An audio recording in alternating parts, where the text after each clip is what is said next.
Praise the Lord. கர்த்தருடைய நாமத்துக்கு மகிமை உண்டாவதாக. இந்த நாளிலும் வேர்ட் ஆஃப் கைடன்ஸ் என்னங்கிறத வாசிக்க கேட்கலாமா?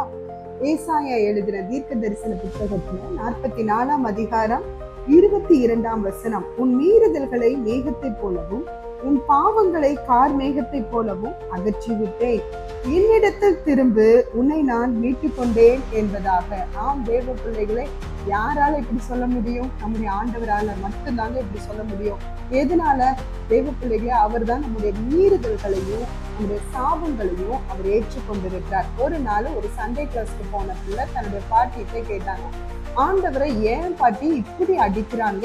எதுக்காக இப்படி அவரை அடிச்சு இந்த மாதிரி சிலுவை மரணத்துல அவரை எதுக்கு ஒப்பு கொடுக்கணும், ஏன் இப்படி மறிக்கணும் அப்படின்னு பாட்டிட்ட கேட்க, அந்த பாட்டி என்ன சொல்லனே தெரியாம யோசிச்சுட்டே இருந்துட்டு, அது ஆண்டவராகி இயேசு கிறிஸ்து தலையில எழுதி இருக்குது, அது அவருடைய ஜாதகம் போல இருக்கு அப்படின்னு சொன்னாங்களாம். அப்ப இந்த பொண்ணு சொன்னாலாம், ஜாதகம் இல்ல பாட்டி, நம்முடைய பாதகம், நம்முடைய மீறுதல், நம்மளுடைய அக்கிரமம் தான் அவர் அப்படியே அடிச்சுது, நம்மளாலதான் அவர் மறிச்சார். ஆம் தேவ பிள்ளைகளே, இன்னைக்கு உங்களுடைய வாழ்க்கையில உங்க எல்லாருக்குமே தெரியுதா, பாவம் ஒருவேளை பின்தொடர்ற மாதிரி இருக்கு, சாபத்தினுடைய விளைவு உங்களுடைய வாழ்க்கையில இடைப்படுற மாதிரி இருக்குன்னா, உங்களுடைய மீறுதல்கள், பாவங்கள், அக்கிரமங்கள் மன்னிக்கப்பட வேண்டியது அவசியமா இருக்கு.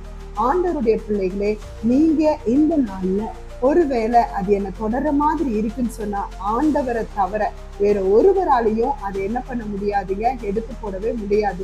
அதனாலதான் ஆண்டவர் சொல்றாரு, என்கிட்ட திரும்ப, கண்டிப்பா உன்னை மீட்டுக் கொள்வேன்னு. உங்களோட வாழ்க்கையில எவ்வளவு கஷ்டம் இருந்தாலும் உங்களை மீட்டெடுக்கிற ஒரு தெய்வம் ஆண்டவராகிய இயேசு கிறிஸ்து. தெய்வ பிள்ளைகளே, கர்த்தர் தாமே உங்களை ஆசீர்வதிப்பார். மீட்டெடுக்கிற தெய்வத்தினிடத்துல திரும்புங்க, உங்களுடைய பாவத்திலிருந்து, மீறுதல இருந்து விடுதலை கொடுப்பார். கர்த்தர் தாமே உங்களை ஆசீர்வதிப்பார். God bless you.